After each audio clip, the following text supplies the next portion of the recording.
बिस्मिल्लाहि मिनश्शैतानिर्रजीम बिस्मिल्लाहिर्रहमानिर्रहीम फ़ज़्कुरूनी अज़्कुरुकुम वश्कुरूली वला तकफ़ुरून सदक़ल्लाहुल अज़ीम। हर तरह की हमदो सना अल्लाह रब रहमान वास्ते, बेशुमार दरूद व सलाम नबी रहमत जनाब मुहम्मद रसूलुल्लाह सल्लल्लाहु अलैहि वसल्लम दी ज़ात गिरामी हो बाबरकत। महबूब नबी सल्लल्लाहु अलैहि वसल्लम ने कुछ आदाब दसे ने, जिस तरह वड्डे छोटे नूं बुलाउण दे आदाब ने, वड्डियां दे कोल बहन दे आदाब ने, गुफ्तगू दे आदाब ने, नमाज दे आदाब ने, रोज़े दे आदाब ने, हज ज़कात दे आदाब ने, इसे तरह ही खाना खान दे भी अल्लाह दे रसूल ने आदाब दसे।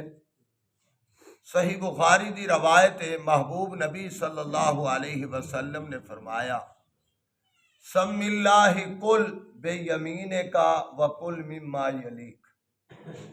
खाना बिस्मिल्लाह पढ़ के खाओ, सज्जे हाथ नाल खाओ ते आप दे अगों खाओ। यानी तीन चीज़ां वाजे कीतियां ने। खान बिस्मिल्लाह पढ़न वास्ते भावें इज्तिमाई बैठे हो, भावें कल्ले बैठे हो, ते बिस्मिल्लाह जरूर पढ़नी। ये बिस्मिल्लाहिर्रहमानिर्रहीम पढ़ लो, कली बिस्मिल्लाह पढ़ लो, कोई हर्ज नहीं, क्योंकि असी तो हुण तक बिस्मिल्लाहिर्रहमानिर्रहीम पढ़ते रहे ते इस वास्ते कली बिस्मिल्लाह भी पढ़ लांगे तो फिर भी खाता क्लीयर है, ते पूरी पढ़ लांगे तो फिर भी क्लीयर। इहदे विच रफड़ वाली गल कोनी। ते जे चेता भुल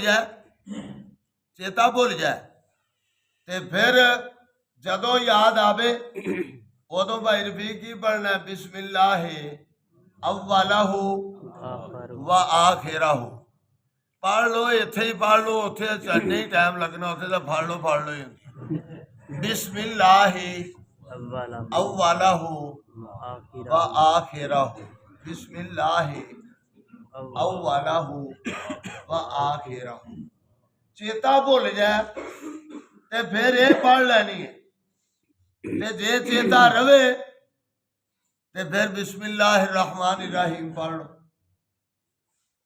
ਇਹਦੇ ਨਾਲ फायदा की होगा? अगर अल्लाह का जिक्र किया जाए फिर थोड़े नाल ही गुजारा हो जाएगा। ते जे बिस्मिल्लाह ना पढ़ी जाए ते एक खाना दो बंदे लग पैन ते फिर काम सूत्र नहीं आता, ते शैतान जेड़ा वो फिर नाल जुप जाता है। जे बिस्मिल्लाह ना पढ़ीए शैतान नाल खान लग पैंदा है, ते इस वास्ते बंदा फिर रजदा ही नहीं। ते जे बिस्मिल्लाह पढ़ लीए ते फिर अल्लाह उहदे विच बरकत पा देंदे।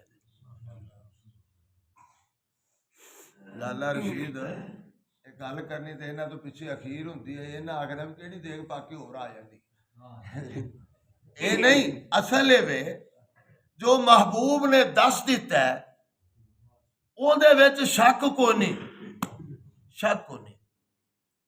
जिवें आंदे ना, वो एक वेली आया, आंदा है मौली साहब मेरे मुंडे ने BS ऑनर कर लिया, ते तुसी इंज करो दुआ करो उन्हें नौकरी चंगी मिल जाए, नौकरी चंगी मिल जाए। मौली साहब दुआ कर दिया अल्लाह इहदे मुंडे नूं नौकरी दे दे, मुंडे नूं नौकरी दे दे, मुंडे नूं नौकरी दे दे, अल्लाह इनू नौकरी मेरे वर्गी दे दे, नौकरी मेरे वर्गी दे दे।